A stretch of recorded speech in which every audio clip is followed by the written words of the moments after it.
আসসালামু আলাইকুম everyone, doctor Jannatul Ferdous, chief consultant doctor Jannatul Ferdous dental. Right now আমি এখন আছি হার্ভার্ড মেডিকেল স্কুল ক্যাম্পাসে, কারণ এখানে আমার লার্নিং পারপাসে। সো আপনারা একটা প্রশ্ন বেশ কিছুদিন ধরেই করেন, সেটা হচ্ছে যে রুট ক্যানাল ট্রিটমেন্ট করতে কতদিন পর্যন্ত সময় লাগে। রুট ক্যানাল ট্রিটমেন্ট করতে একদিনেও পসিবল। রুট ক্যানাল ট্রিটমেন্ট সেটা ডিপেন্ড করে দাঁতের কন্ডিশনের উপর। রুট ক্যানাল ট্রিটমেন্ট আর কিছু না, এটা কিছু স্টেপস।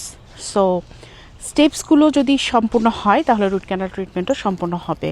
আর এই স্টেপসগুলো একই দিনে কমপ্লিট করা যায় যদি দাঁতের গোড়ায় কোনো ইনফেকশন না থাকে।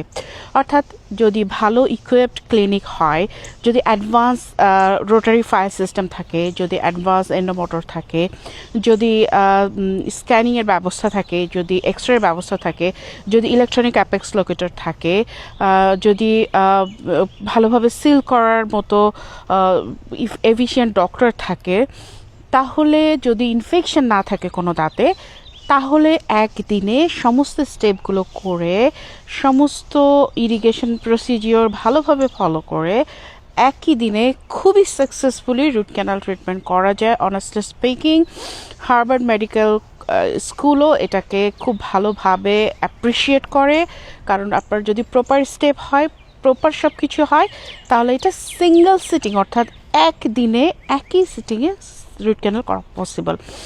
বাট যদি ইনফেকশন থাকে, গোড়ায় পিম্পল থাকে, ফুলে থাকে, পুজ বের হয়, তাহলে কিন্তু একদিনে করা পসিবল না, কারণ তখন ইনফেকশনটাকে কন্ট্রোল করে তারপরে রুট ক্যানাল ট্রিটমেন্ট শেষ করে সিল করে ক্রাউন করতে হয়।